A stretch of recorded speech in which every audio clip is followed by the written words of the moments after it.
You ask Tiger to solve. This deals with linear equations with one unknown. The final result is x equals -13/11. Let's solve it step by step. Group all x terms on the left side of the equation. Add 52x to both sides. Group like terms.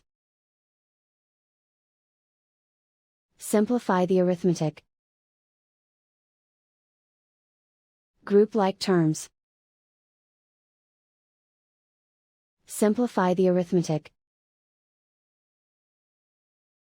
Group all constants on the right side of the equation. Subtract 52 from both sides. Simplify the arithmetic.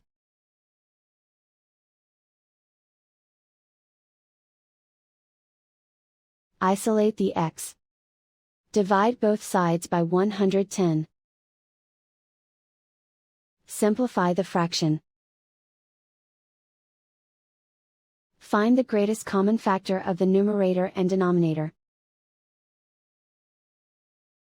Factor out and cancel the greatest common factor.